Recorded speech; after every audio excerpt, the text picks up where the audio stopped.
Okay, good. We'll open with a laugh. Why not? It's a good time to be a Dota fan here in South Africa. We have the international just around the corner, but also, and just as importantly to us, we have EGL One Season 2 just moments away. Gentlemen, it's fantastic to see you all here. Of course, this is your, I guess, your cast and crew of EGL One Season 2. We've bulked things up. We have some let's say we've reinforced the caster's desk to have some great additions with us. But let's start off by introducing the old hat. Etienne, Notahero, welcome to the broadcast. And of course, the new guys on the block, Snare and George. Snare, new guy on the block. No, well, I mean, to be fair, actually, Snare did do one of the previous ones, so not too new, but this is a more formal. The four of us will be doing this together, so yeah, let's go with that. But obviously, gents, yeah, I think now is just a great time to celebrate Dota in general. I mean, as mentioned, TI and of course EGL One Season 2, some fantastic stuff ahead of us. And I'm very keen to hear your thoughts going forward. I think that's what is most of me done here today, is just really have a chat with everyone, give some insight into what's going to come, what we expect to happen, and of course tell a little bit of the history. And I think that's probably where things need to start off. Just recapping how we got here, because obviously this is season 2, and that obviously means there was a season 1. So Notahero, I believe you were in the finals or something. So why don't you? As a caster, yeah. I mean, you're there, right? Accounts. Why don't you tell us a little bit about how we got there? Go before the first game even happens. Like, what was it like? You getting involved? Obviously, there was a community movement that happened. What was your perspective on that? Yeah, EGL Season 1 was kind of it was something that filled a hunger in our Dota scene. I think, like, we wanted a big tournament. We wanted something that teams can get involved in. We wanted something that MGOs can get involved in, and everyone always said, like, we're missing this, and like, we need this participation. And season 1 came along, and I think we had like 65 signups with 59 teams completing their registrations. So season 1 we had 59 teams in the tournament, round about that number, and went through qualifiers. We had wildcards came through that surprised everyone. Like, hold on, don't skip ahead. Don't skip ahead. We'll get to it. We'll definitely. And throughout the entire tournament, it was a roller coaster, because Sin 5 went into that tournament. All of us looked at the roster and we were like, this is not going to work. And they bring in Chosen One close to the end, and suddenly they, in a massive final against Energy Esports, end up taking the whole thing. And convincingly. Like, I know Energy came back with a game, but the 3 that Sin 5 won was convincing. They look strong. Okay, so obviously the first event itself was a pretty big success, and I think what we saw from everyone and everybody who was involved was that there was a real support from the community, support from the other casters that were involved. Obviously, it wasn't just the 4 of us that participated, and I one's going to include every one of us here, because it was almost the community casters, of which all of us fulfilled that role at one point or another during the qualifiers going into the casting and action guys. I think Shaky TV got involved as well, if I'm not mistaken. So let's not name everyone, because we're going to forget people and it's going to be really bad. Awkward.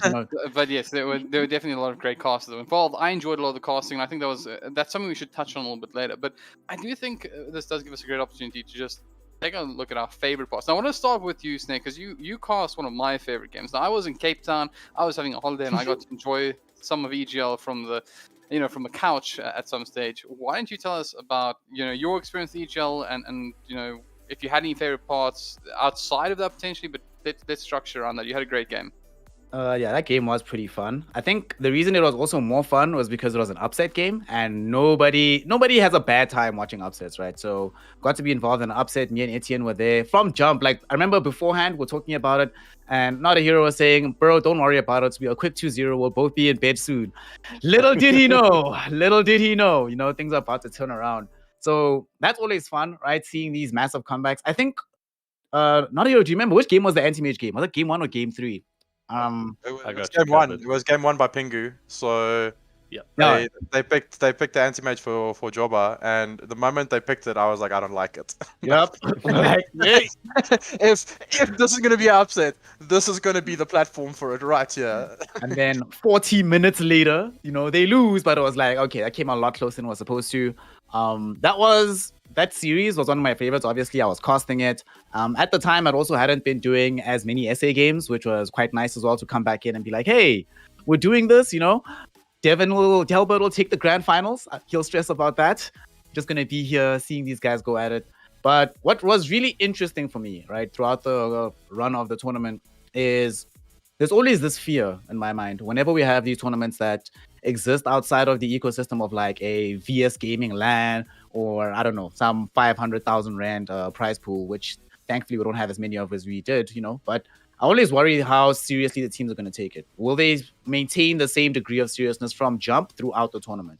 And what I saw, especially from Energy and Sin5, right? In my mind, they were the guaranteed grand finalists, just given everybody else who was involved. Even with the somewhat distended roster at the time, it was like, these guys are head and shoulders above of everybody. But how seriously are they going to take the games? Because they know that. They know they're that much better. And teams below them, say a WRG or a Duck or an XD, they know that they're head and shoulders above everybody beneath them. But people still kept playing really, really, really, really good Dota. And I think it was the Duck went home. WRG goes home and it's like, wait, what? How? Where's this coming from? What kind of upset is this? But for me, where I really knew that, this is going to be a lot of fun throughout the way, is I think it was the Energy when they played against XD, right? And that game could really have been, it could have been one of these things. XD beat them twice the year before that in tournament. Exactly. In tournament, right? So it's like, okay, this is sort of a proving ground for Energy. They're back now, and they just looked like tier 1 caliber, like clean. Honestly, like some of the players, like Adestam. I remember Hellbird. Do you remember that tournament we did where BSJ also ended up casting it, right? Where he was looking at Adestam and being like, yo, this guy's legit. Yeah. I think it was Grand Magus, yeah. Okay. And he was like, yo, this Adestam guy is really legit, right? He would probably be able to succeed elsewhere in the world as well. And, since then, I'll be honest and say we hadn't yet seen those kind of heights again. It felt like things were a little bit off the accelerator. But as the tournament started ramping up, and in that game in particular, I was like, cool, Adam's back. Let's go. It's going to be a fun time. These grand finals are going to be amazing. Sorry, Devin. But you gotta hold on, because we're moving on to one of our topics for later on. So we gotta just make sure we partition this nicely. But I have something to say about an Adestam moment with a professional shoutcaster from the international scene as well. I'm sure Notahero will also enjoy it. Hey, no spoilers now. But it certainly it's been a very interesting year for South African Dota. It actually feels almost like a longer period. It's been disjointed and strange, in this new climate that we find ourselves in. But yeah, we'll get there. Mr. Corny, YNROC. How's it? How about you? I mean, you were actually very. You're not going to call him on his new name? No, you will not call me by my new name. You will call me by my only name, which is George YNROC or Corny. That is it. You will not mention that name, dear sir, on the live stream. Something about earlobes, do you say? Anyways. No. Headset. But before you start, just for those of you who don't really understand the connection, is that George was involved with us throughout the entire event, from both the community caster standpoint, where he did do some community casting, but also just he was there every night behind the scenes, and I think that we all were better off for it. I mean, he did a lot of hard work behind the scenes, so this man is worth his weight in gold and then some. But anyways, that's now with that introduction out the way. YNROC, what was your favorite moment of the event? Favorite moment? Okay, here's the part, is you're putting me in a tough spot because I can't really pick a favorite moment of the whole event, because I was tracking everything all the way around, not even just the stream games. I was watching the games that were off stream, between the ones with likes of Punks and Montwood, MLGC and Frostbite was also a nice game to catch. And I think you already stole my one of Energy versus XD, because it was a 2-0, but it was such a close 2-0 at the end of the day that it's just fun Dota to watch. Yeah. But still the most memorable for me was that Pingu versus Hayes Gaming, specifically the game 3. I know you spoke of game 1, But that game Oh, so 3, good, if you there started is. the draft and like, oh, Meepo, this ain't gonna work. This is gonna be over. It's not a good Meepo game, and then It ended up being a Meepo Yeah. game. It ended up being a Meepo game. It I ended up actually being a good one. found him in a pub afterwards. Why? And he's like, "Hey, Notahero, you didn't like my Meepo, hey?" Oh, and then he God. goes and picks Meepo. Caster's curse, really, I guess. But no, it was such a fun thing. I remember exactly where I was, exactly what I was doing, besides watching the stream. It's ingrained in my memory, that reaction, and I think it's always the tradition from last season was Notahero losing his mind in game 2 and game 3. Just everything goes out the window, and he's just flipping the metaphorical desk or his literal one. Maybe we get that in season 2. Some games where logic just disappeared, eh? Yeah. It was people just running at each other, like 5-man get wiped, respawn. Okay, let's go again. 5-man get wiped, respawn. Let's go again. No, it was a crazy one. Can I just ask, can you get like a little fold-out table that you could just put in the background, so if that happens next time, you could just go and flip He's got that the one? space. He's got Yeah, the you got space. the Look space behind With him. the there. polystyrene cup Yeah, and just some over water there. inside, and Exactly. There we go. Actually, I think what would be better, we should have like a table for every team. So if that team is up to nonsense, we just put them at one table. get up, like walk. Actually, we could probably make this happen because you already use those plastic tables. Those kind of garden tables you have. Mhm, Put a little mhm. flag on each Yep. one with the team logo on it, and then just By the end of the give tournament, we'll see which ones are still standing up. Someone's throwing. We call it a table flipper, like getting some Yeah. stuff in here. Yeah, No, it can work. it was season 1 was so much fun, even from a spectator side of view, and I think everyone thought that. Everyone watching through the whole season, and there's so much Dota that we got to watch. So yeah, was a fun time. It's funny because we're actually about to go into an interview with the tournament organizer Reese Crossley, Wiki Triple XL, and I think one of the things that was really interesting to me was the amount of time that was given to this tournament, because a lot of the time it's almost like, okay, let's get this through in a weekend or something like that, and then there's this almost burst of information and Dota that comes your way, and then you don't often get to see all of it, because sometimes you have multiple channels, so you can't watch all the games. Sometimes you just get a lot of games that aren't streamed or broadcast. This was something that was a huge amount of content that was created. Again, a lot of credit to the community casters, which we're hoping to engage with again this year, or this season. And wow, it's crazy. Like, I feel like I want to say a year because it was such a big event, and now we're back here again. But obviously, there's a huge amount of content that's created by the community casters. There's a huge amount of content that's created by EGL itself on its main channel. And one of the things I loved about it, and probably my favorite, and I know Notahero, we haven't quite given you a free roam of the story just yet, but I'll let you finish this section off. But one of the things I love was just the amount of I would say tolerance to Dota specific things that EGL had in the end. I mean, the fact is that I have had the same argument with so many organizers in the past, explaining like you can't stop community casters from engaging. It's against Valve TOS. It's against like almost the ethos of casting in Dota 2. I think there's a it's just a way about. I mean, Sean, you in particular, you've been around for a long time. You get this. Like, you don't stop people from casting game when no one's casting it, right? Yeah. So from that perspective, I thought that it was really good. Probably my favorite part was actually just the community casting, because there was so much content that was created, and I enjoyed a lot of those casters, and it was great to see this new blood come into the system. I mean, Snare and I have been here since the beginning, and I can tell you right now that there was probably about 5 or 6 years where we didn't get a single new caster, and all of a sudden there's almost this burst of new casters, which is great. But yeah, Notahero, before we Damn, now we sound so old. We are old. We are really are, old.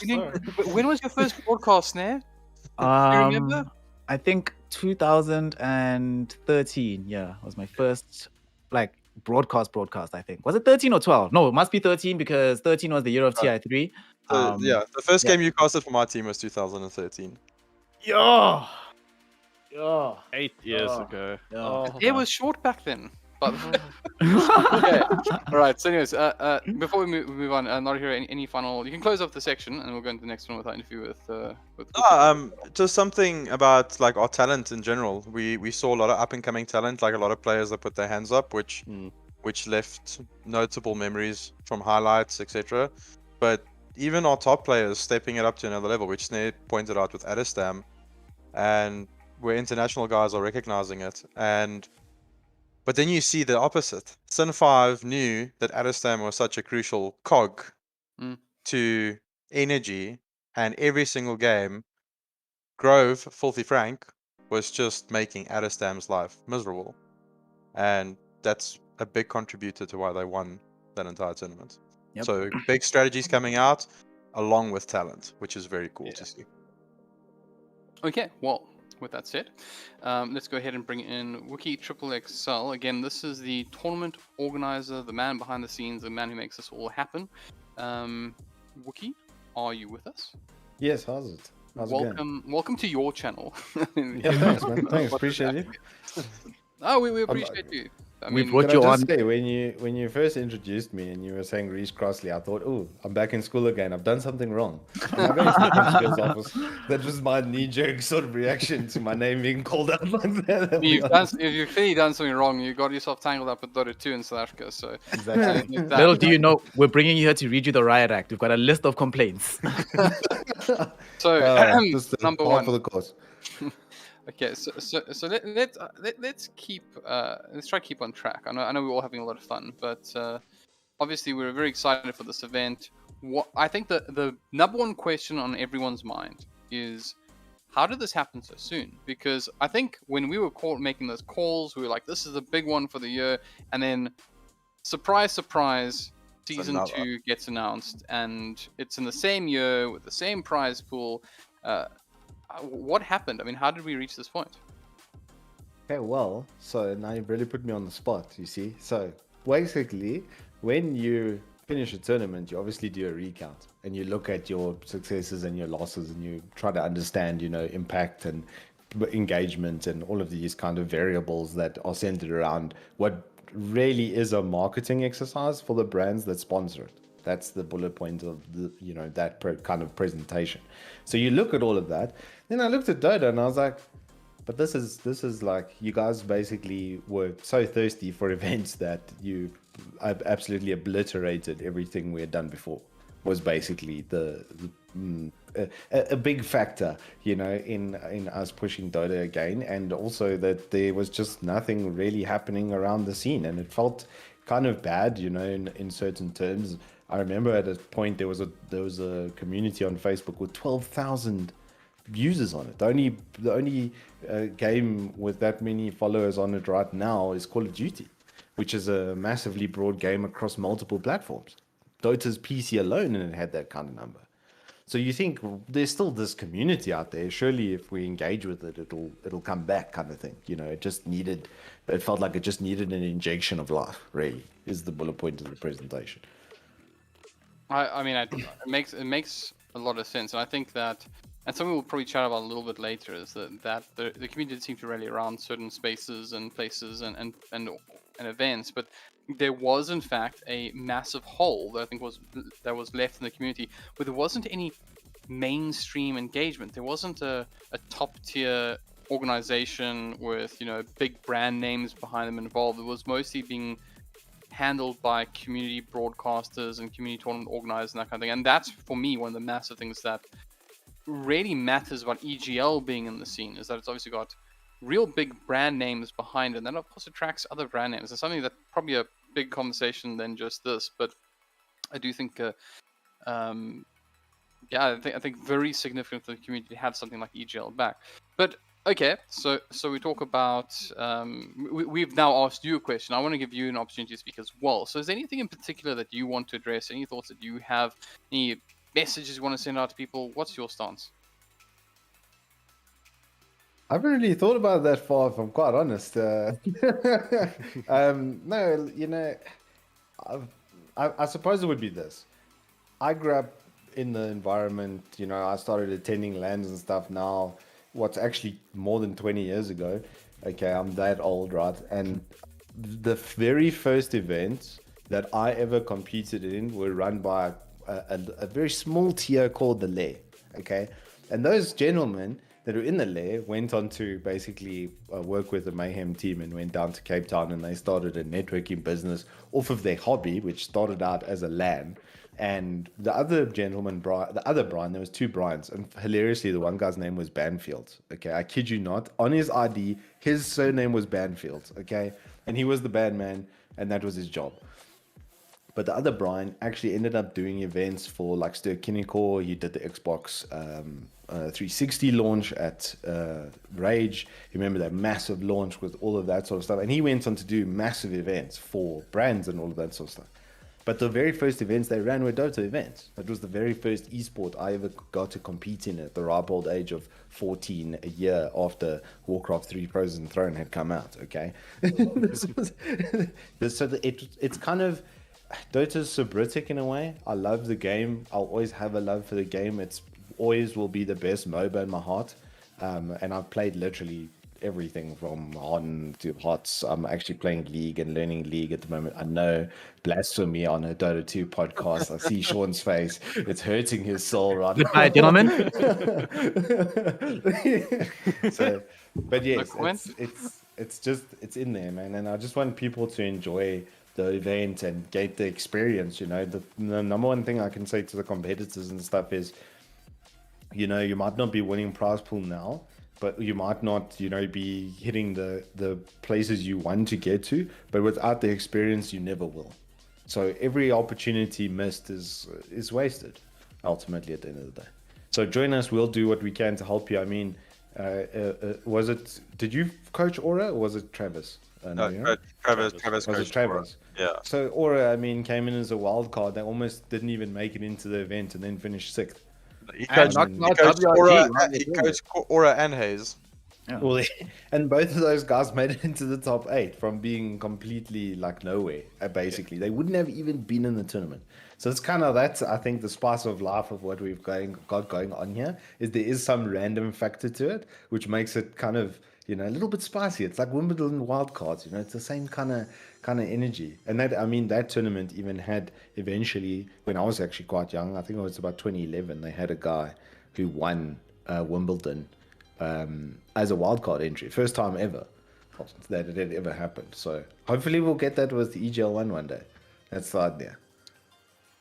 So I do want to ask, I mean, you kind of alluded to it a little bit, but I think one of the things that we don't speak about enough is like what we can do back, because a lot of times you'll hear us talk to the community and say, hey, you know, you really need to do these things. You need to count it, you need to show up, you need to view, all those kind of things. I'm going to put you on the spot, but hopefully by putting you on the spot, I can give you an opportunity, a bit of a platform to speak about. Like, what are the things that you want to see out of this tournament? What are your own personal goals? I mean, from the perspective of, do you want a lot of viewers? Do you want to just see a lot of social interactions? Like, what are the things that matter to a TO that help you do this again in the future? Well, community feedback and stuff always helps. Engagement is, you know, is really key to us as well. Like, it's just a straightforward no cap. What I really want to see those people enjoying themselves. That's the only reason that I do this. You know, I was already, you know, working at ASUS as a national sales channel. Like, I quit that to start this to help the community that I grew up in, basically, is the bullet point of the presentation.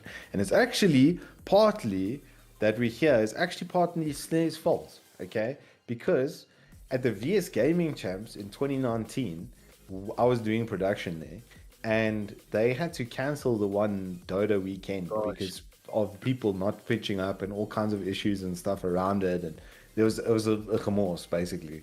And we decided to, which you were also involved in, Devin. But something that said actually at that thing that I was like, it really rang true, was there's got to be someone in the community that's prepared to grow trees for shade they'll never sit in. And I'm apparently that person that's prepared to do that. So that's part of why we're here. Well, Wisdom from past Snare, smart guy. Yeah. 2019 Snare, what a lad. I prefer that Snare, if I'm totally honest, as well. Anyways, it's funny. Look, we're not going to top that. I mean, that's a fantastic place to leave this at. Wookie, is there anything else you would like to share or say before I send you on your way with thanks? Yes, I would like to just say one piece about EGL, because I you know, I'm in this kind of position. So we'll start with Snare. Man picks 6 shoes. I saw his post on his socials, and I approved of his kicks very, very much. Mr. Corny over there did an incredible amount of work for us in season 1, behind the scenes, and Liquipedia updates, and helping with Steam rubbish and admin cuck with Josh, and just dealing with the horrible jobs, and never scared to throw his hands in and stuff. Notahero, his PC and everything was making me depressed, and now it doesn't. I feel better for his PC's life, because there were things in there that we will not speak of.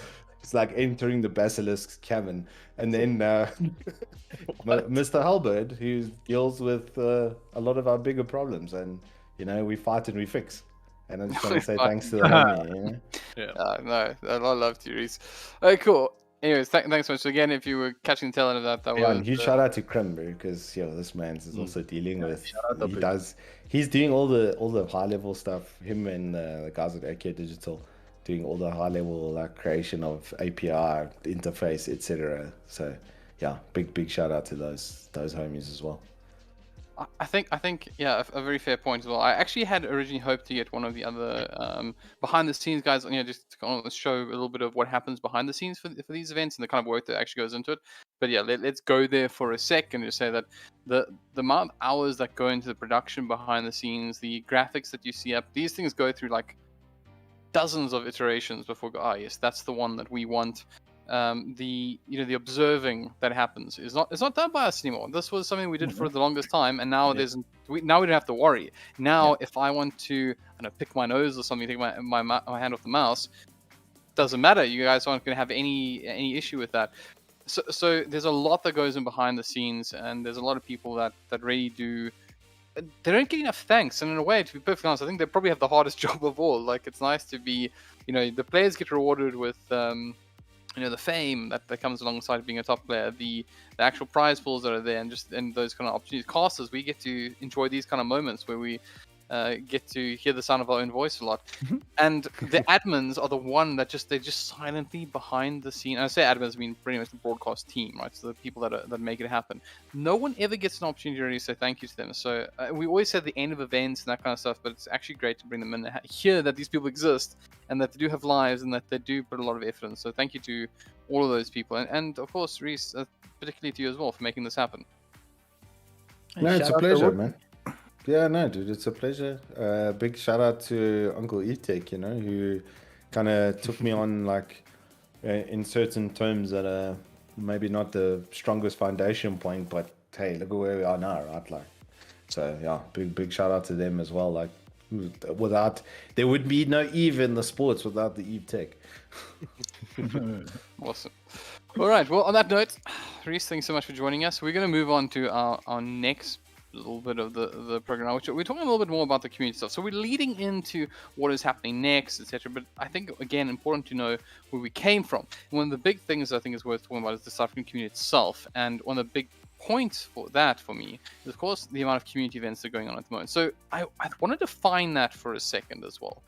To me, a community event is something that's run by an individual who is a Dota player, who has spent time making connections within the scene, and who has no real outside influence to start their events. So, for example, if this event is succeeding, for example, I don't mean to diminish it by calling it a community event, but rather just to say that this is where it began or what started, right?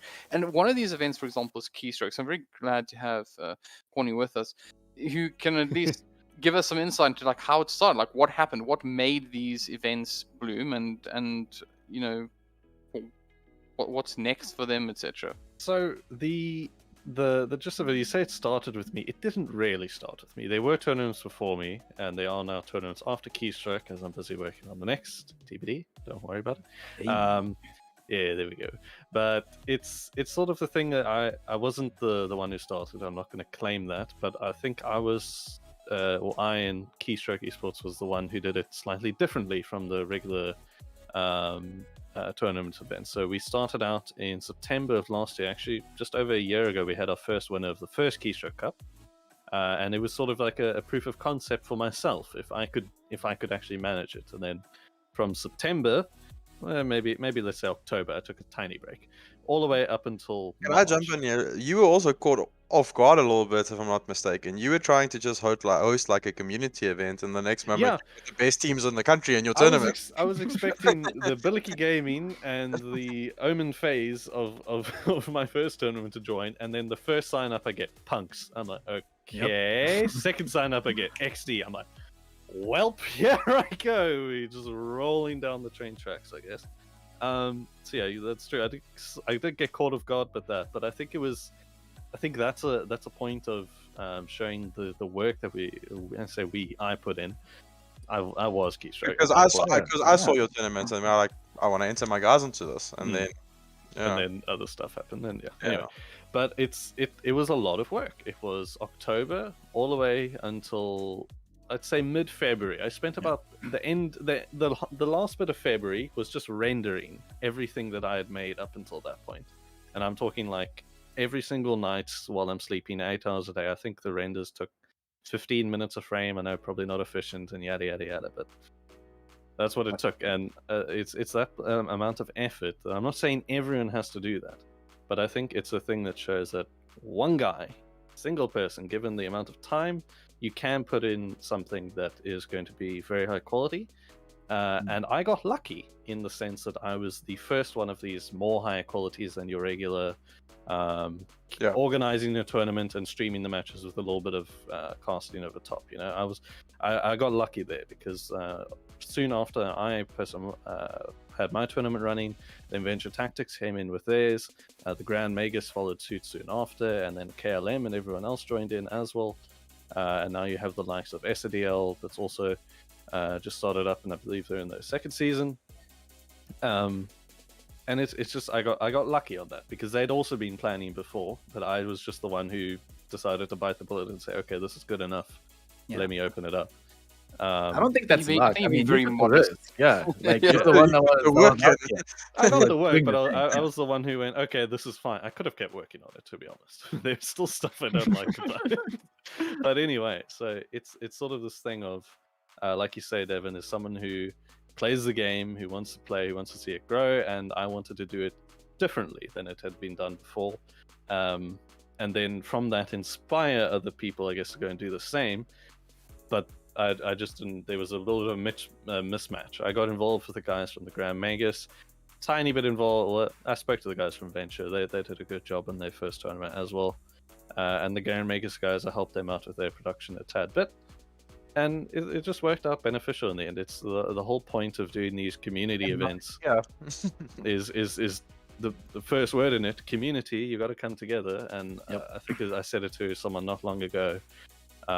If we want to see the whole scene grow, it starts with collaboration. It starts with working together, taking off this thing of, oh, you're a competitor, you're a fellow TO, I don't want to deal with you sort of thing. And I will admit I did have that mindset towards the start, like while I was still in production phase, but now I've come to a saying ahead it's not useful. It's not useful at all trying to fight with other TOs and seeing time slots and stuff. So working together and growing everything is I think the way to go. Yeah. I think it might be interesting, right? Because you're talking about like it's not a good look to be rivals with TOs. And one thing about how we started the conversation, right? Around what differentiates a community tournament, a community organized tournament from a full-on normal tournament, whatever. I think we have the space to also not think about ourselves as TOs. So in my mind, right, you put in a lot of work, right? But you don't feel like a TO, right? It feels like you're the person in the community people might go to help arrange and get tournaments off the ground, but there's not that, that bulwark, that distance between yourself and the community, right? It's not like, okay, a player needs to contact some random admin who's going to contact some random other person who'll contact like a marketing director who'll contact an accountant and then come back to you. It's like, hey, someone can say, yo, George, I need help directly, kind of thing. No, so it was very nice that is sorting the working for me, myself, and I, which has its disadvantages as well. But it like you say, it was very nice dealing with the players directly. Made a lot of good relationships over the years with years. What the hell? Months. It feels like years. Oh no. The COVID era, it's 3 years every year, so it's fine. Yeah. It's about the amount of time you spend indoors, right? Like it's tripled up at least. So I agree. But the likes of Nightmare from Punks, he's a chill dude. Matthew B, he's a pal of mine now. We're not allowed to do this, but we're not allowed to give shout outs. shout We're outs. gonna forget somebody. That's gonna end in tears because I'm gonna get like a But here's the thing, I have no friends besides you guys. So I can name one person and I'm fine. It's you guys that are screwed. So moving right along. So look, I mean, you mentioned that there was these like tag along things we're starting to see now. So like community discords and that kind of stuff. Is there anything you want to address there? You particularly want to point out? Here's the thing that I've from looking at the outside is it's great having all of these tournaments. It's nice for the players. We're playing something besides just pubs every single day. But if this is going to sound very aggressive, right? I'm going to say it into the camera. But to all you TOs out there, get posting. Post on everything. Post a match. Post when something's cancelled. Post everything and everywhere, every social that you can get. Make a Discord. Make a Twitter. Make a Facebook. Don't. Whoa! Calm down, George. Not too aggressive. This sounds aggressive, but it's with the best of intentions. Is you have to have everything publicly available. For example, I'm not going to name names. I don't know who won the past 3 tournaments that I can think in my head. I don't know who came second. I don't know who came third. I don't know when the matches are being played besides when I see the players playing on Dota, you know? And it's you got to be more public, and it takes a bit of effort, but it's just a rhythm that you have to get into. Oh, there's a match going live, let me tweet it out. Oh, they've rescheduled, let me tweet out the reschedule change. Have a publicly available thing. It doesn't have to be a full website. You can have a Google Doc. It works perfectly fine. And just we need to have something that brings the community together where everyone can engage more so than on the 3 or 4 Facebook groups that we have, and everything's sort of jumbled around. And on the note of that, there are between all the memes, here's a memes as well, and the video. The day we have a Instagram account that is followed, that's when we'll know we've made it. Because I feel like Instagram is. If I'm wrong, Snare, I feel like you're clued up with this kind of stuff, right? I don't know. I just feel like you're a socially a capable person, right? But I feel like there was Facebook, and then Dota players were like, yeah, okay, like if you insist, we'll do Facebook. And then Twitter came, I was like, don't know about this Twitter, hey? And then some people were like, look, if you insist. Yeah, I was one of those. And then I created my first Twitter account when our sponsors forced us to, because we had to post sponsorship content. There you go. I don't want Twitter. and then there's Instagram, which is it's another universe, right? And I'm to blame too. I have an Instagram account, and literally, as people follow me, and I get the notifications like, why would you do this? Like, why? And you know what the honest truth is? Actually, because there's a community out there, right? There are people who there's probably a ton of people who play Dota that want to exist on Instagram too, and have connections with other players, etc. They want to, you know what we do? We love to post, like when we have a good game, we see on those community groups. There's like the post of like the scoreboard. And it's like, yeah, it was a good game, right? That belongs on Instagram, not on Facebook and Twitter. But no one uses Instagram, right? Anyways, honestly, sadly enough, I think that this issue we were mentioning earlier about people not wanting to be out there on the social media, right? I think we have to remember the kind of personalities, like mentally, that get attracted to this game, right? There's people who want to be spending 12 hours doing this one thing, studying this game. And not literally think about what do you look like after you've just finished a good practice session in Dota 2. You don't want anybody to see that. You're like, hide me. You're like a gremlin in a cave at that point. Just played 12 hours Dota straight. Stop defending them, Sean. So, get on Instagram. I want to see if you're listening here. And by the way, you'll have a chance to talk back, because I must make the point that if you're watching, I'm keeping both Twitch and YouTube open. So if you have any questions or a Q&A session, we're going to do it a little bit later. On that note, I just want to address, because this is talking about my point. Raymond, Lightning, I see you. I agree. I do follow you. You are the one that's talking right. I'm not saying everyone's doing it wrong. You guys do it right. But I want to see more, even more. Come on, follow them. Do what they do. Do what Evesports does. Just come on. Okay. I want more posts. I want to be flooded with SA Dota in my timeline. That's all I want to see. Anyway, on that note, thanks, Aura. I'll we will, however, once again, if you guys have any questions, write down, make a little note of it. We will be taking some questions later, so if you have any questions, we'd love to answer them. But of course, it is time to move on because we only have about 20 minutes left and we're not even halfway through yet. So let's get stuck into the next thing I want to talk about, which is new.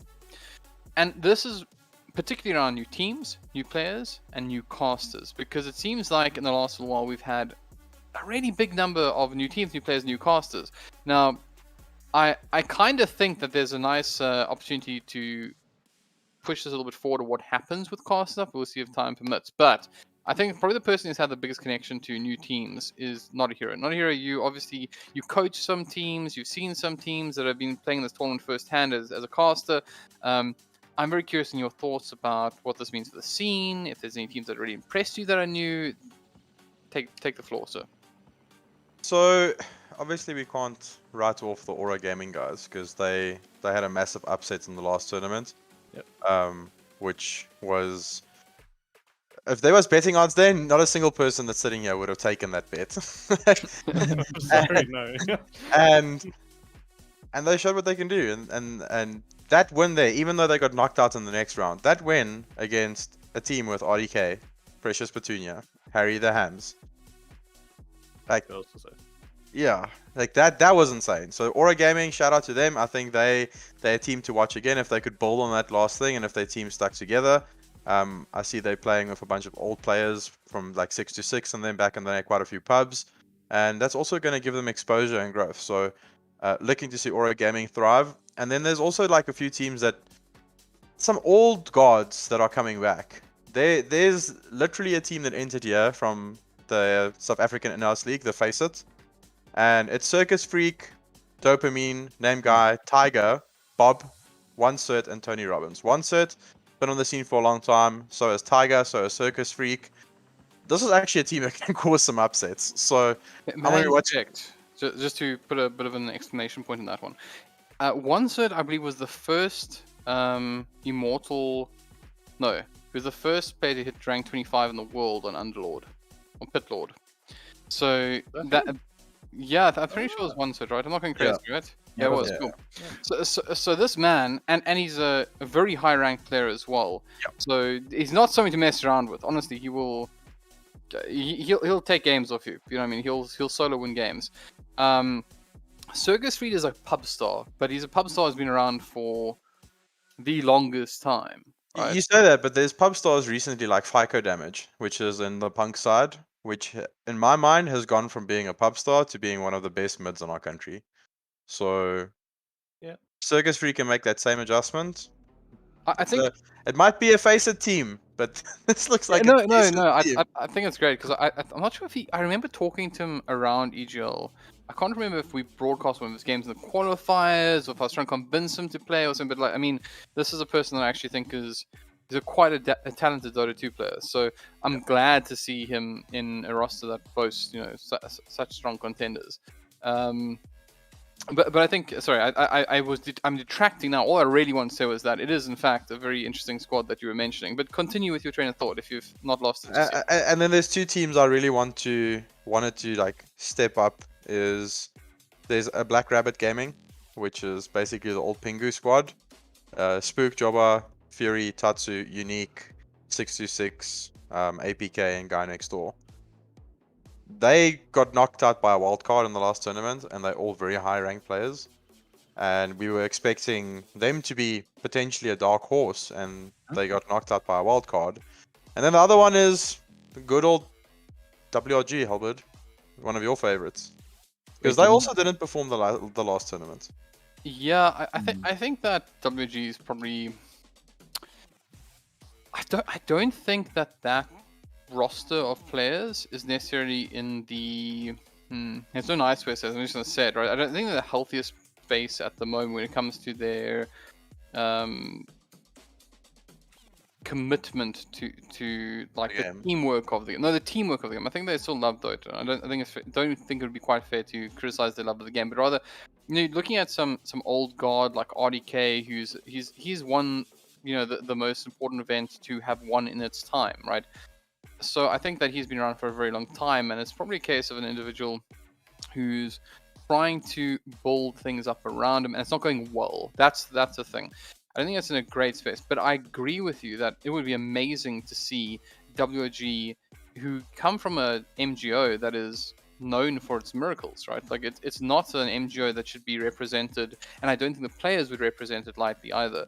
So who knows? Maybe this is the event that pulls them together. And then yes, I do think they have incredibly powerful Dota players on their roster. And if it does come together at the right time, beware. So that's my thoughts on the matter. And then the last one I want to mention, like we can go through all these teams, and I wish we could, but we're obviously short on time. But the last one I want to mention is the lads from good old XD, because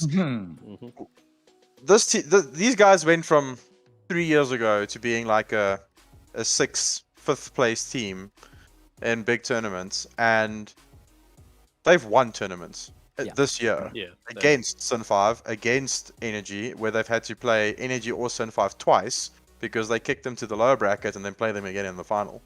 Yeah. And all of them are extremely high ranks, and they're getting better and better and better. I play with them a lot. I know the guys, and seeing how these guys are improving, if the right XD shows up on the day, they can take this tournament. If the right XD one. I'm looking at their record right now through my little stats window, and it is very crazy. I'm seeing 2 O's here for at least a full page in a bit, and it's very far until they get beaten by a convincing margin. Actually, I think looking at this, the last time, no, that can't be entirely right. There must be a little bit missing here in my data, but they lost a 2-1 to WOG in the lower bracket final of the Keystra Cup 2. And I think that was the last time that they looked not like they could win it the whole way through. But that was March, so yeah. There probably are the. Oh wait, sorry, Hellbird. And then we also have Duck, that's got enough players on their roster to fill the entire tournament. We'll have a Duck tournament soon. We just Duck 5 versus Duck 47. Let's go. But I don't want to hear Snare. So I think you got a little bit interrupted this Snare. I think you had something to mention as well. I was gonna mention that like XD is sort of an example of what hard work can actually get you, like what's actually possible, because it's not like it's been necessarily the smoothest road for that team, both in terms of the tournaments they've played in, how the team has looked, the team roster.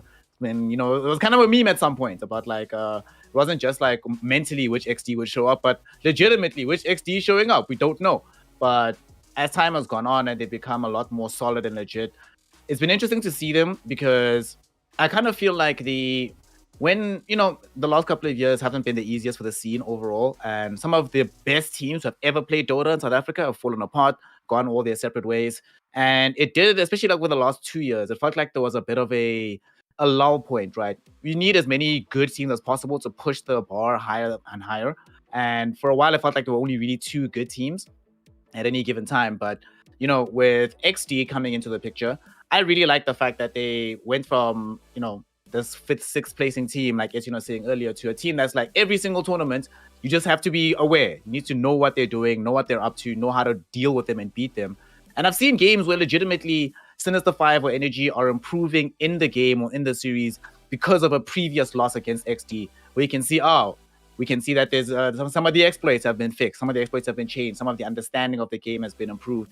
And I think that it was probably one of the best things for the scene ever that XD looked like they were going to be able to take the whole year by storm, because it forces everybody else to be like, okay, guys, fine, I'm Castaway, I've won everything before, but I can't just confidently walk in and win. I actually have to try my best. Exactly what you're saying there. I spoke to Castaway earlier in the year, and he was like, I've had enough 3rd place finishes now. Exactly. When have we ever heard Castaway say that? Yeah. He's won every tournament in the last 7 years that he's participated in. And this year, XD beats his team, and he goes, okay, next time it's not going to happen again. It happens again. And he goes, okay, I've had enough 3rd places now. Yeah. They had to resurrect Chosen One to solve the problem. Like, I just want to point this out. We always talk about bravado emotion. That's the bravado we always talk about when we discuss the bravado, right? But that was a dude from Bravado Blue that came through with like people like Scant, etc. Like names you haven't heard in years. And all of a sudden she's like, by the way, Chosen One was playing. It's like, what? Like, what are you doing here? He's gone again. It's okay. It's gone again. It's Anyways, that Michael Bublé meme of the guy coming out the cave and then going back in. guys, so we do need to move on, but I just want to ask new players. We've kind of spoken about it already, but if anyone has a particular player they want to mention, hands up. Let's go. Okay, Sir, George first. Sir, may I speak, please? Okay, the team I am loving at the moment, and I've watched a couple of their games and of their VOBs, is the new team of VDRXP. I don't know if that's how you say it because I've never heard anyone say their name. But the likes of Phoenix, Odyssey, Wannabe, Butterbill, BNA, and Pastry King. I believe it's sort of a mesh between the old Montwood team and I believe it was Frostbite. And they're looking very nice at the moment. I expect them to go far in the qualifiers. We'll just see how that pans out. I expect them to be one of the qualifying teams. Now, George, is that my point? I know you're new around here, right? Mm-hmm. But there's something very important that you need to do now, is that you just come across a team that you don't know how to pronounce. And there's a way about things here. You make the name, George. You make the name, George. You decide. What is this team? Now, before you speak, I want to remind you. Called someone just Stephanie for an entire game. No, for a tournament. For a tournament. Just Stephanie, yes, for an entire tournament. So I just want you to remember that before you make any decisions here. But I'm dooming them to an eternal state. Exactly. This is an important decision. Yes. It's on you. I want you all to take this into account for the rest of eternity, right? Like whenever anyone speaks about South African sports, they will be known as VDRAP. VDRAP? Wow, VDRAP. I don't know. It's done. How do you say that? There's nothing to be done here. That's how it's said now. That's how it's said now. Now VDRAP is how it's said, yeah. Any complaints from the team, please contact George directly. We'll leave his email. Consonants. Like, I don't know. Okay. So I'll turn around. Moving on from that, I want to speak about XT and Sun 5 because there's no chosen one. That was the iteration that won the last tournament. Mr. Beckelingen's playing for them, so I don't know if there's going to be a roster shuffle or if he's going to be slotting straight into the carry role. And then XD will be playing stints of this tournament without Junaid, and I think Junaid has also become an extremely skilled mid player. And D3 is stepping in for them. So I'm not sure if there's going to be a roster shuffle there as well, but those are two significant. Those are two of your top 3 teams from the last tournament, which have forced substitutions maybe, or substitutions to make the roster full. I don't know, but that's definitely significant. Okay. So, you know, you got anything? I got you, nah? You know, we've been talking about like some of these players. You know, I'm actually no cap really excited to see back, right? If nothing else, this is a bit selfish on my part, right? XD Salt? I mean, none of this. The XD Salts, right? If XD Salts doesn't make it to grand finals, right, then we know the tournament is rigged. From jump, you know, something weird is happening. But what I need, right? And I know, you know, Etienne, you're talking about the Face It boys, you know, and you had a lot of nice things to say about them, right? And I agreed with most of it, right? But I need them to lose quickly so I can give Bob Yules and be like, hey, man. Is that Bob Yule, though? Because it says Bob, though. I'm not sure if it's Bob Yule. It just says Bob. It does just usually when someone calls themselves Bob in our team, it's usually Bob Yule. You know, maybe this is like a Puff Daddy. You know, he's dropped the daddy, you know, dropped the Yules, it's just Bob. So it's going to be fun. Not that you do think it's going to be interesting, right? Because we have so many... In the past, we've often had it be the case where the new god would be coming up against into situations where things look super stacked, right? But a lot of players have been legitimately getting really good. And like Etienne was mentioning, we're going to have some substitutions at the beginning of the tournament. So I can feel surprises. I can't tell you who and where the upsets are going to come from, but it actually has the feeling of that kind of tournament, right? Where pretty much all of what we're saying today about who to watch is probably going to get thrown out after the second week. Your top 3 have changes, the other guys are settled. Like, what's going on? But that's exciting. That's what I love. I got to jump in because we still have a couple of points to get through. So yeah, you're just not allowed to dub anyone as a dark horse, because you dubbed my team as a dark horse at Comic Con 2019, and we lost the first round. Yeah, that was So, yeah. You guys had, the thing is, like, when in doubt, you base things off of the, the hoodies and the caps and the shirts, and Salt had that down, so, you can't blame us for that one, Notahero. Okay, look, we gotta move on. I think one of the things I want to talk about that we're not really going to have a chance to is the new casters on the scene. I want to make the point because obviously they're a part of this too, and we will be reaching out to the community casters again to once more entertain us as they did the previous event. I mean, we need somebody to cast us, not here. I mean, that's very important. I mean, we're playing in this. Pretty sure Snare will be up for it. Yeah. Oh yeah, so for the guys watching, we unbiased. entered as well. The casters have entered the tournament.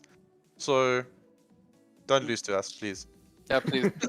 Knock-a-san, just do us all a favor. We're going to get back in casting desk. It's been a long time since I played competitively, and I don't want to tarnish my I don't want to tarnish my reputation too much. Look, but the point is, there's a ton of new casters that are on the scene, and I think there's going to be a lot of people that you see sitting in these kind of spots in the future. So, a shout out to all of them. We encourage you all to reach out to us. If we don't reach out to you, this is not an event where we're going to stop people from broadcasting. What we're really going to do is we're going to try and encourage as many people. Obviously, it does need to be controlled. So if we do say, "Hey, sorry, we just can't manage that many people," don't take it too personally. We'd love to see more new casters coming forward. And of course, there's quite a few new people on the block that I think are going to do really well in the next couple of years. So a big little heart to you guys and girls. Actually, there's some female casters on the scene as well. So it's good. Good. Anyways, but moving on, let's talk about what it means for EGL to be back, because I think that's an important topic as well.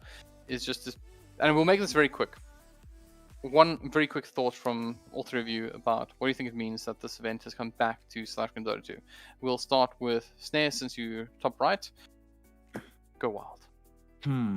The immediate thought that comes to mind is that a return of, it's always easier to do something once, let it go, drop it, than to do so again and to come back and to demonstrate that you actually want to take this thing seriously.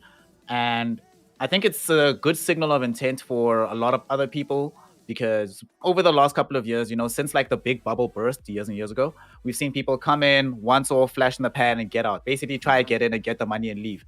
But now something like this being here again, and hopefully for season 3, season 4, season 5. Obviously, we've heard intent from YNROC, Corny over here, about also doing season 2s. And I can imagine that it's a lot easier to justify for him working on a season 2 when there's an EGL 1 season 2. So you can see there's longevity, there's growth. So for me, it represents an actual attempt at a legitimate future instead of a cash grab. It's great. I have to, by the way, help out Corny here, because I can see him biting his.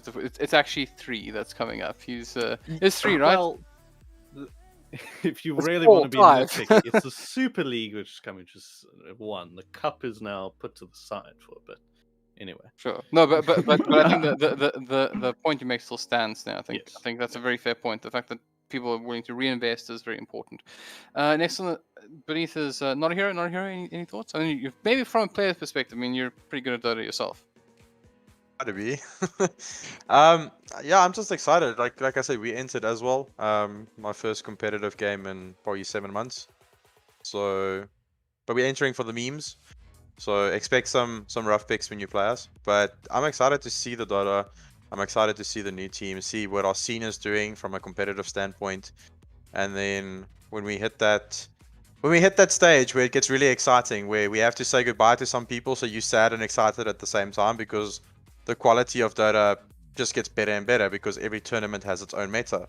And then I'm excited that this tournament is like semi-overlapping with TI, because TI is going to create a meta, because the pro players are keeping stuff back, they're keeping it secret, they're practicing it, and everyone's going to watch TI. And then new heroes are going to come out, and it's going to be discovered that this is strong. And then our teams are probably going to, in this tournament, are going to try and implement that.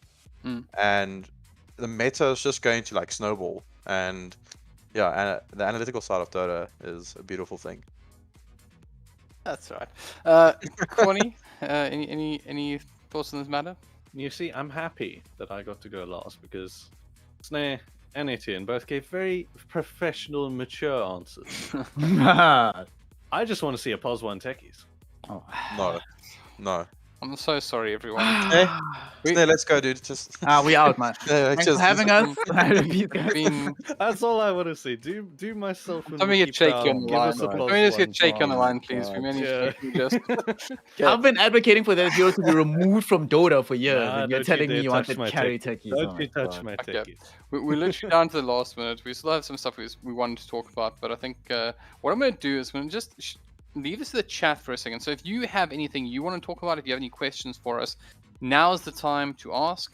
I'm going to ask one more question to the panelists, and then afterwards we'll start asking questions for just a little while, and then we'll call it a night.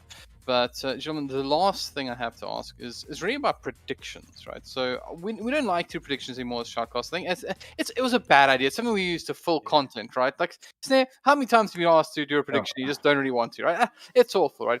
But I do want to know from you guys what you think might be a prediction, potentially in a sense that's more realistic, or around the fringes, whatever it might be. So you're allowed to say, oh, we'll just see an underdog win the event, for example, whatever it might be. Give us some kind of prediction that we can say, hey, you said that before the event even began. And once again, we'll go the other way around this time to get rid of the techies nonsense. Corny, any predictions that you have for the event? I have a prediction. I think the level that the SA Dota has increased since the last EGL that we had is that the result is, besides from the first round, so the first round of the upper bracket and the first round of the low bracket, thereafter, I think we're going to see a much higher percentage of 2 1s as opposed to 2 O's the whole way through. Yeah, that's what I think. It's going to be a much more even the whole way. Why did we have to get through the techies comments to get to such a good prediction? I like that. It sounds very good. Snare? Oh, wait, sorry. I'm going No, to yeah. It's Notahero first. Notahero. Not a hero. Honest opinion, personal opinion, so no one flame me, but I think Energy is the favorites going into this. Their roster is exactly the same. Obviously more settled as well, because right before the last tournament, Soup came in, and then Soup was playing carry, and then he moved back to support, and then he was playing carry again, and then he moved back to support. I think having him on support is the strength of that team. We even asked him at the previous tournament why the move to POS 4, and his response was, well, it's the position I've kind of always wanted to play, but I was always in lower skilled teams, and I had to play mid. And he's now in the position that he wants to be in, and that team is the only, not the only team, but in the top 3, the only one that's going to be the same through the whole tournament. Well, And favorites. about that. So Mr. Caster Corny, do you want to tell me what you just found out? Sorry, muted.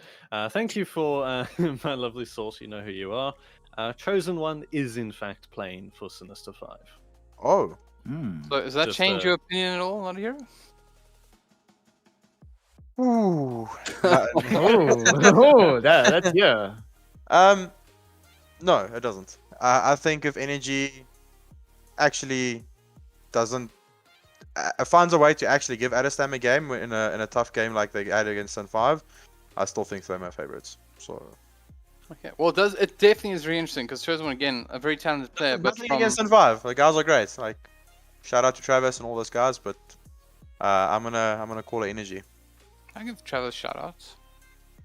He offered coaching for the tournament again. I'm giving him a okay. But the thing is, I don't know what's wrong with you. Lately, I've just been very mean to Travis. So Travis Castaway, for those who are wondering. I don't know why, but lately I've just been very mean to him. Maybe it's because I've reached the point that I've known him for so long that it feels like necessary to give him a hard time. But I've given enough love over the years. So now it's going to be a hard time for Castaway from me. I'm sure he'll give it straight back. Before Snare jumps in with his prediction, again, there's only currently one question so far. So if you do have a question, now's your time to ask, because I'm going to go with you, Raiden Smith. We're gonna answer your question, and then we either call you a night, or there's going to be some more questions to answer. Snare, take your time, but Listen. I hear this rationale from Notahero, right? And I can understand it, and it makes sense to me, right? Especially as a team discovers more of its identity and is sort of solidifying. Always makes sense that those teams get a lot stronger, right? Especially with teams with such obviously high skilled players. But, not my homie Neglected. Not the boy Neglected. He forgot that Tree and Protector was buffed. He forgot that Tree is now a really good hero pretty much every game. So Banners, man. I made that mistake. not always happens, right? Every year, it always happens. It's like, remember we spoke about it, like, oh, are you gonna ban the Grove Tree? Yeah, of course. And then now there's so many good heroes, right? This is what's gonna happen actually. So I can imagine a grand final. So game 1, right? As well, eh? Tusk was buffed into. And Tusk is buffed. Yeah, Tusk is Yeah. amazing, right? Yeah. Tusk is amazing. This hero is amazing. The Tree and Protector, right?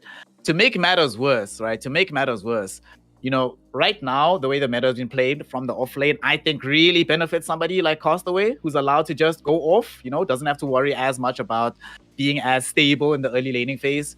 So there's going to become a game. So I have a dual prediction, right? Firstly, they're going to win. They have this Tree and Protector. But the reason they're going to get to pick Tree, they're not going to pick it until the grand finals, right? Everyone's going to sleep on it. They're going to forget. And then game 1 of grand finals, they're going to pick like some carry Pudge or something, which is actually legit. And then they'll get bodied with that carry Pudge, but the game will be difficult enough that whoever's playing them will be like, let's maybe not have that happen. And then 10th pick Tree and Protector. Suddenly it's too late. Nothing you can do about it. And the thing is, though, what you're saying though is it's really hard at the moment with the picking phase, and I actually won't be surprised if they change it before TI, because second pick is yeah. broken, dude. Second pick you've got like 3 to 4 good picks, and on first pick you've only got like 1. Yeah. So yeah. Also, you also feel like phase 2 ban into pick is a bit too strong now with that change order. Yeah, save it for the analysis, guys. We're gonna wrap things up. By the way, since we have an Energy and Sin 5 support going on so far, do you have any team you wanna throw in there? I mean, you didn't quite make a prediction on teams. Okay, good. Good Who are chat. we talking to? What did To I me? say? I'm pretty sure it's Corny. Did I? Was me? I don't know. Well, You should have called him by his real name, Hellbird. No, I'm not called by that. So that earlobe, foul did you say thing. something? I will never take off this headset. It will be glued to my head forever. But no, By the way, there's nothing wrong with Corny's earlobes. Just saying, guys. Like I owe you that much. You gonna pick a team? sorry, what? Good. I'm gonna say XD. And I'm gonna 5 say XD or just- energy. I'm someone gonna say else. XD. Since no one else will, I'm gonna say XD just so we I'm wrap up the also say trifecta. XD, because Beren Biceps is still not lost on his Darkseer. 12 games in 0. Let's go, It was boys. buffed. Yes, and it was. We got this. Ban it. Okay. So on that note, gentlemen, any final words from anyone? Let's just go around. Snare, any final words before we call things tonight? Oh wait, no, sorry, I lied. Raiden Smith asks, Yes. who are the underdog teams? So, anyone got any underdogs that they think are? We're doing this quickly. Forsaken Dragons, Gravetide 5, and XD Salt. yeah, there we go. I think WRG is the underdog at the moment. And then I would like to see Punks find their feet.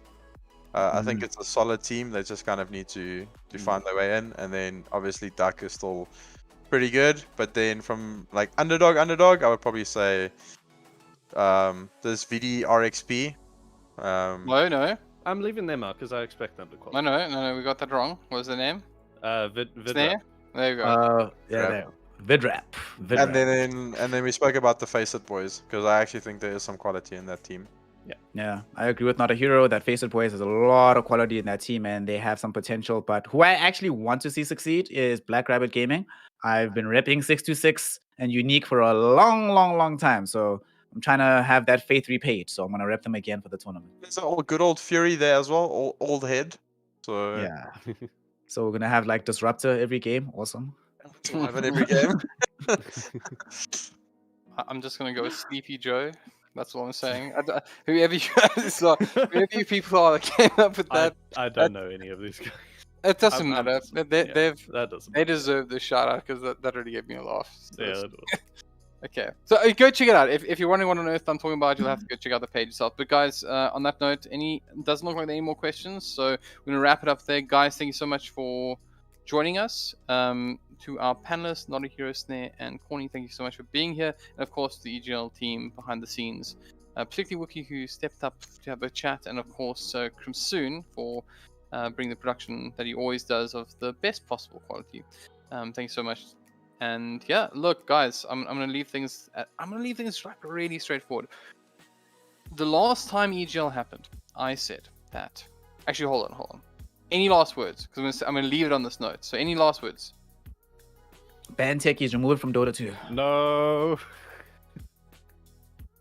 Don't do that. All right. Then I'm gonna close things off with just this, guys. I promise you only one thing. I don't promise you results of who's going to win. I don't promise you what picks are going to be made. I don't promise you who's going to be casting which games, right? The only thing I promise you is that every single time we've sat down for these matches, there has been magic. And in EGL 1, Season 1, there was so much magic that happened. And Dota 2 is a magical game. And I guarantee you, I promise you, that this event will be just as magical as the first. So don't miss a second of it. Guys, thank you so much again. Thank you so much to everyone who's joining us tonight. And yeah, we'll see you soon. EGL 1 Season 2 about to begin. It's going to be a killer. But for now, have a nice evening. Enjoy your public holiday. It's a public holiday tomorrow, right? Friday. Yeah. Yes, it is. Friday. Yeah, Friday. Yeah, it's Friday. Good. Or it's Heritage Day, because some people that may mean something different. But enjoy it. Have a great one. And get ready, because we are. And it's going to be magic. Anyways, thank you so much. Good night, everyone. Stay well.